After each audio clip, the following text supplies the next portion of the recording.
Hello, loves, and welcome to the Introverts Toolbox, the podcast for introverts who feel like the world's kind of fucked up, where the biggest and craziest people get all the success, and we're left wondering, like, oh my god, what the hell do we do? My name's Karen Hewitt, and I am your host, and we're going to go over systems, methods, and skills you can use as an introvert to be authentically you and be successful. So, subscribe and share this on your social media, and don't forget to give us 5 stars, and let's get started.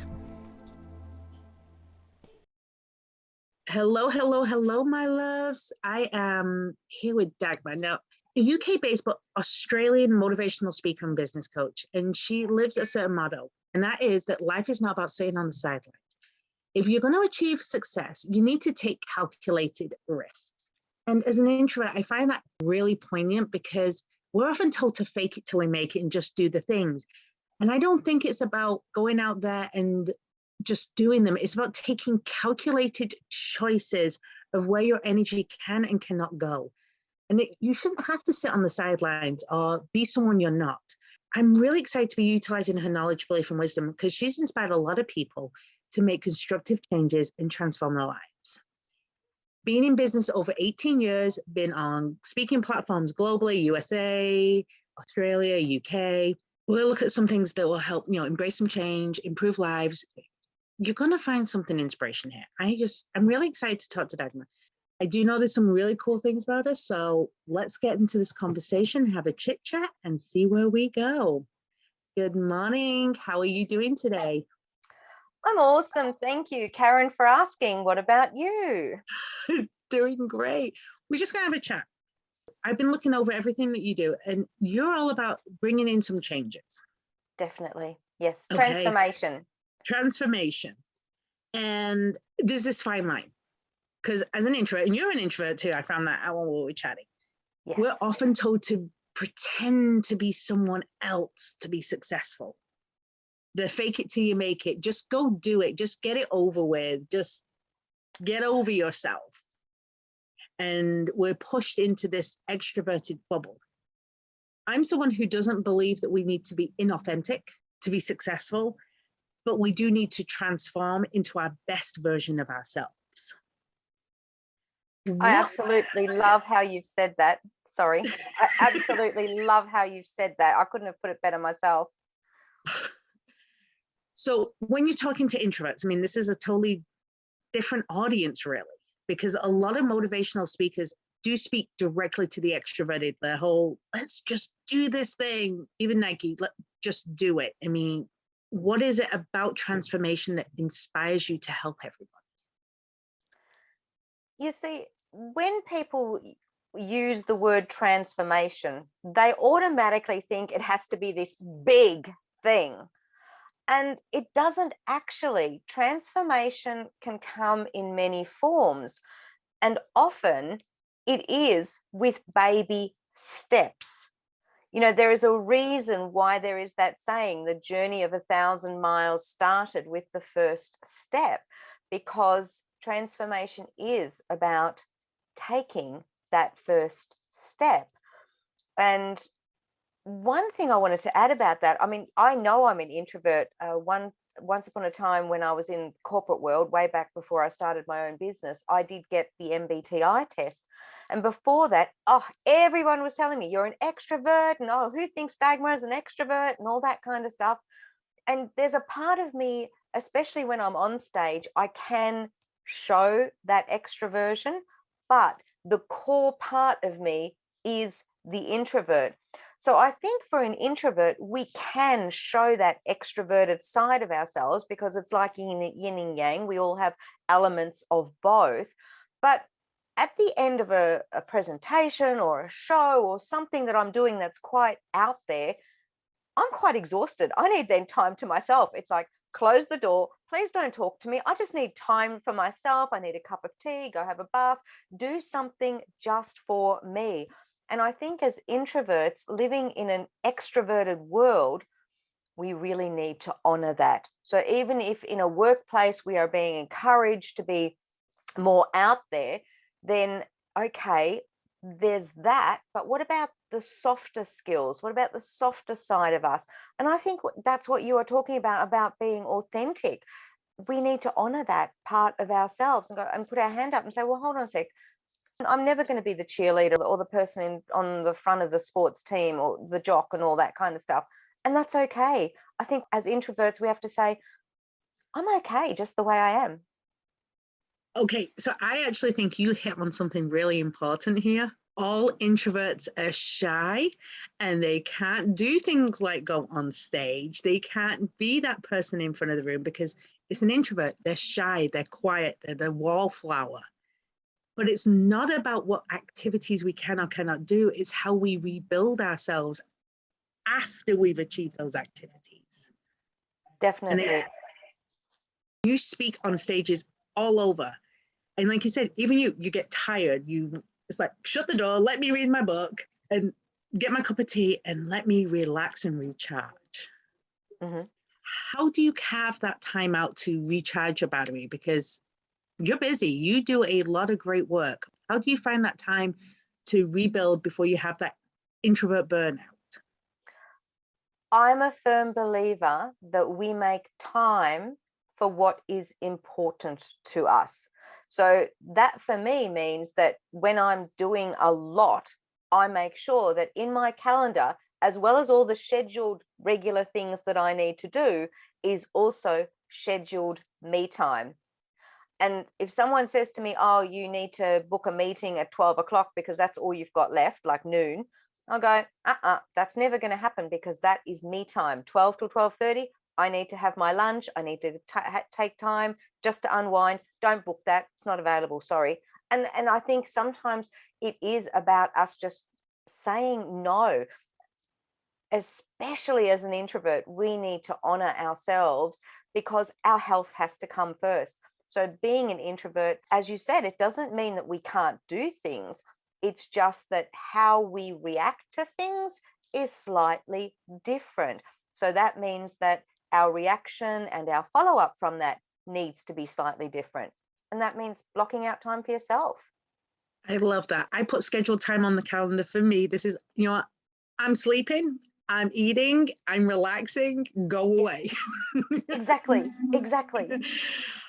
So we kind of touched on doing things and booking out me time. Obviously, you have some really big goals in life, and you help a lot of people that have these goals. And I have found that women and introverts, they tend to have like these little mindset blocks that really prevent them from moving forward. They're like, I'd love to do this, but I can't. They'd be like, I really want to speak on stages, but I can't because I'm introverted. I want to be an author, but I can't because I can't put myself out. How would you advise someone to work through that mindset shift to help them achieve the big goals that they have? What an absolutely fantastic question. I believe that the words I can't are the two most disempowering words in the English language. I seriously do. And the first thing I would say is, but what if you could?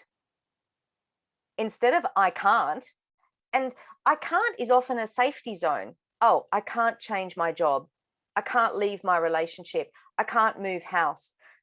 They're ways of unconscious keeping us a little bit safe, although it's not really safe because it doesn't necessarily mean that we're going to achieve our goals. It doesn't mean that we're going to be happy from that. So my shift on that is, yeah, but what if you could? And then all of a sudden there is that, okay, well, if I could. And all of a sudden that allows for the door opening to possibilities as opposed to I just can't. One of the key techniques we use in like NLP, something I do, is when people have such a block on that, they add the word yet. Well, maybe I can't do that yet. What do I need to do to learn about it? And it's the same thing. It's that whole open the door, make it possible. Absolutely. I think if we're going to be achieving these goals, I mean, everyone's got a passion, everyone's got a motivation, everyone's got something to do. One of the fundamental things that has to be there are these habits, these key habits that really shift you into being able to achieve these. What are some of those key habits that you're going to suggest to build on, to grow with in order to be able to shift your purpose into these goals. Okay. So in terms of the key habits of shifting into your goals, I do believe that there are certain things that we can do to change what goes on here inside the brain. And part of that has got to be about asking ourselves what we truly want. I don't know how many times I've heard people say, yeah, but I don't know when I'm going to be happy. But they don't even understand what that concept is. What is it going to take for you to be happy? I think one of the first things that we need to do is look at who we are and what do we really want, not just what we are told to want or what we might think we want or the things that might fulfill other people's expectations. No, but what do you really want? I still remember a scene. I can't remember, what was the movie with Julia Roberts where she was the runaway bride and the man was the reporter. He asked her, oh, you've had so many different forms of eggs. You like eggs the same way, depending on what man you're with. And it came out, she said, well, I like my eggs this way, whatever way that was. And I think a lot of the times when we're looking at our own expectations or our goals, we look at what other people expect of us without putting ourselves first. And I think that's got to be one of the first things. And then the second thing that I think we need to really look at is, are the people that we are seeking advice from the best people to be seeking advice from?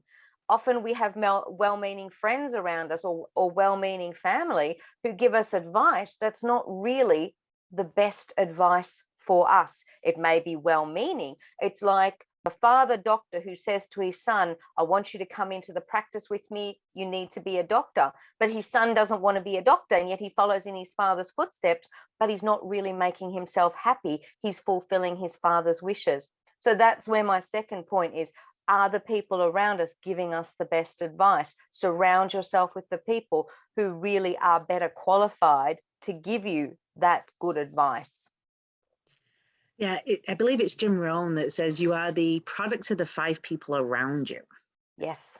And I really like that, because a lot of the time, a lot of the people that are put into the limelight are spotlighted introverts. They're extroverts, or they're only showing their extroverted self, which is why it's so important that we talk to introverts and let them know that they are capable of these potentials for them to achieve all their dreams without being told they have to change. Transform, yes. Change, no, because I think there's this fundamental difference between the transformation and a change. Yes. But you brought up happy, finding your happy. I mean, how did you come up with your happy? What was it that brought you there? Well, the 5 tips to your happy is a download that I've got on my website. And the H starts with happiness, which is what we touched on before. The A stands for action. What action steps do you need to take to make your goals a reality, to make your own happiness a priority? So it's all about, even though we're introverts, we still need to do things, even if it is in small steps, to get us from A to B to C and further on. So that's where action still comes in. The next one is the P, which is the people around us, which I just touched on. And then the second P is for potential. It's about looking at things in terms of opportunities. It's what we talked about at the start with the I can't. Instead of I can't, what about opening the door to opportunities? So the potential, what's the potential around us? How often do we say this is not possible?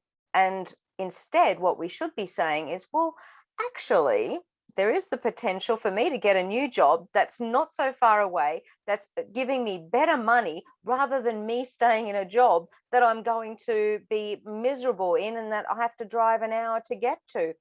Instead of saying that I can't, let's look at the potential for creating. And I am a big believer in creating the things that you want in your life.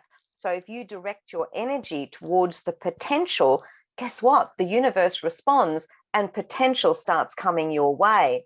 And then the why, well, that stands for you. as in YOU. Everything is down to you. You create what you want really most out of life. It's up to you to find those things that have absolute meaning to you and follow that. This is where that authenticity, that crucial element comes in. Be authentic to who you are. You are you. Don't ever try to be somebody else. It's no good. You're you. And that is perfect for helping people in the world. You still have a purpose. It may not be the same as someone else's purpose, and that's perfect as well. Just be you. Yeah. I love that. I love the just be you, because it's like I said, introverts have superpowers. And we don't always tap into them because we're always told, for some reason, these superpowers that we have, they're made to be less in the cultural world because the extroverted superpowers are placed higher. But we need both. Like you were saying earlier, the yin and the yang. Yeah. I find introverts are very good at being observant and figuring out what's going on around them. That superpower of being able to pick up on things around them and decipher it and organize it and work out what's actually going on instead of taking something at face value. And when we try and steer away from those introverted selves, we lose some of our abilities. And I don't think that leads to the happy. So the being you is so important. Yeah, definitely. You were talking about finding your passion, finding your purpose. How was it that you found yours? What was it that started you on this path?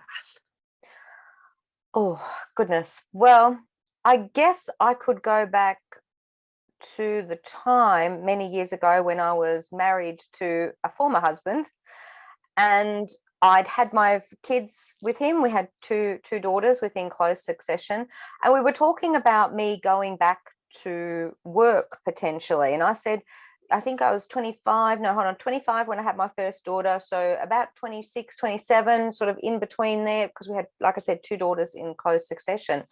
And I said, I'd really love to go back to school and study. I want to fulfill this long held goal of mine of going to law school. Now, the man that I was married to, he was 10 years older than me, and he had always this closed mind. He had that I can't mentality. So his response to me was, what do you want to do that for? You're going to be way too old when you're finished, and nobody's going to hire you. You can just go and work down at the local grocer or, local supermarket, and that's your lot, sort of thing.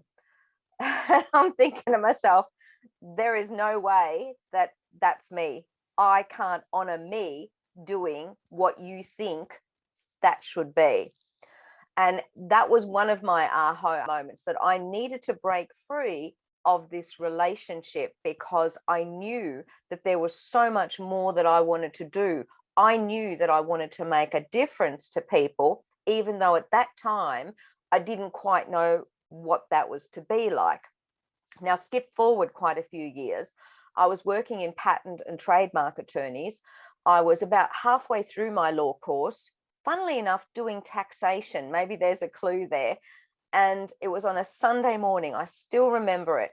And I'd got my cup of coffee, and I knew I had to start this subject, and I'd got all my materials, but I just wasn't feeling inspired. And work wasn't inspiring either. There was a lot of crap going on there.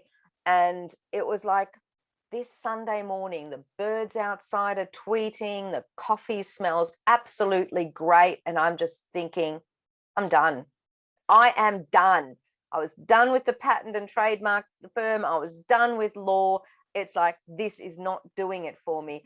And my ha-ha came in that I knew that I wanted to go into like the coaching kind of arena. I did a course in health counseling. I did various other things as well, a little bit woo-woo with crystals and stuff like that.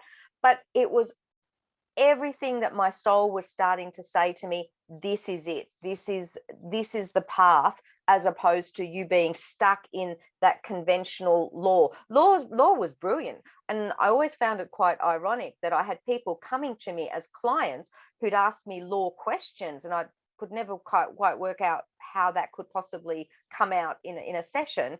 But hey, that's kind of the way the universe sent me my first few clients. But it was making a difference. Whereas in law, I knew I could never achieve what I was doing. And so I had two key aha moments where I needed to break free of the convention or what I was thinking that I was supposed to be doing. It was like, it was a process, definitely. I love that. And one thing I want to tap on for my audience, because you were saying how he was saying that you would be too old to achieve anything when you were finished. Look at some of these great names that didn't do anything until they were 60, Yeah. 70, 80. Age is never a reason to not do something. Yeah, I agree. What is it? Colonel Sanders, the KFC guy, he was retired. And look at what empire that is now. So anyone that's listening, never let anyone tell you you're too old, too introverted, too girly, too quiet, too shy. That's other people's limitations, not yours. We tend to take on other people's limitations, like you were saying, the other people's advice, even though they're good motivations, they want well, but they're putting their own selves in your shoes and they're not you. Correct. What are some of the things that you would tell people to really tap into what they want rather than what other people? Because we talked about the doctor and having the son go to the practice, but sometimes we're so surrounded by it, we're not even sure where we begin and we end and they begin and they end, because it becomes messy. Yeah. Inside people. To me, it's all about looking within. The answer is within us. So sometimes we go to other people because we want reassurance from them. Sometimes we seek out certain people in terms of the questions that we ask because we know that that person might agree with us. So it's almost like getting a back confirmation. Oh yeah, I am on track. But ultimately, the clues, they're within us, whether you call it your intuition, whether you call it your sixth sense, whether you call it your gut. I don't care what name you call it, it's there. It's that part of you that is deep inside, and you know that is it. That's the path. And if you follow that absolutely, it won't let you down. And I would ask each and every one in your audience who has had that experience, you've listened to someone else, your gut told you one thing, but you've gone the other way because you've listened to that other person.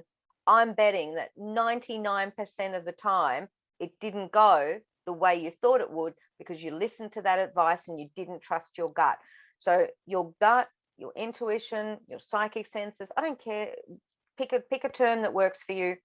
That's what you need to trust, because that leads you back to, if you like, your higher self, to that part of you that actually knows the path that's already mapped out. May not work out exactly the way you thought it would, but that's okay, because you're still learning the lessons along the way, but it's still the right path to take. Okay, I like that. It might not work how you want, but you're still learning the lessons along the way. Absolutely. We have to fuck up sometimes. We just have to screw up. If we don't screw up, how do we know where we're supposed to be? I always say that normally your purpose and your passion comes from something going wrong, because that's when you realize that you want to fix it, change it, adapt it, or do something with it. Right. And sometimes that's a mistake someone else makes. And sometimes it's a mistake that you make. And then you realize that there has to be a better way. And that is where a lot of purpose and passion is born from. So never be afraid of messing up. It's like we're so stuck inside our comfort zone, inside that safety zone, that we don't take those leaps to make mistakes. And I am a firm believer that mistakes are some of the best pieces of education you'll ever get. Because it's not what happened, it's how you deal with it. or how you learn from it, or how you grow from it, or how you adapt from it. For those people that are stuck inside that little safety zone, that little bubble where they want to be safe and controlled, and they're not really out there growing into who they are meant to be, what would you say to them? I love everything that you've said. The only thing I would add to that is the word mistake. Personally, I don't like the word mistake. I prefer, shall we say, bumps in the road. If you think about my marriage to that man that I was talking about, I could say it was a mistake. But was it? I don't think it was. If I didn't get married to that man, if I didn't learn those lessons, well, I wouldn't have my two beautiful daughters. I wouldn't have gone on this absolutely phenomenal trip when I was 24 years old, where I got to see 42 of the mainland states on a big road trip. There were so many things that were wrong with the relationship, but it helped me to grow. Was it a mistake? I can't look at it as a mistake. My now husband and I, we lived in California for a while, and it didn't work out the way that we had thought that it would. We made lots of plans, and it was one of those dreams that you have. I want to live in California, and we absolutely did that. It didn't work out. Was it then a mistake? No, absolutely not. It was the most fabulous experience ever. Would I take it back? No. But I think it's, as you said, the stepping stones to helping us to grow. So don't ever look back at your mistakes and only go, oh, it was a mistake, it was crap, it was rubbish, it was this, it was that. Think of it in terms of, well, what did I learn from this experience? And boom, okay, I've learned this. Now I know I'm not going to do that again. Next time that comes up as a big signpost in my road, oh no, to go in one of the other directions rather than the one that I took before. You know, I agree with that. I just call them mistakes because it's something that people go, well, I made a mistake. Okay, that mistake, that's how you felt, but let's look at it this way. I totally agree with the whole thing. Like, I a survivor of domestic violence. Mm-hmm. And a lot of people go, well, if you could go back, would you never go through that? And everyone gets really freaked out and go, no, I'd still go through it again because it's something that formed me into who I am and how I can help other people. And that is a really challenging concept for a lot of people to hold on to, because we do go through things in our lives that, from the outside looking in, are just horrendous. Absolutely. And they're like, how can you even be there? And how can you talk about this? Don't you just wish you could erase it? No. What did it teach me? How did I grow? Where did I learn? I'm someone now that I wasn't then because that happened. We've talked about a lot of really big ideas.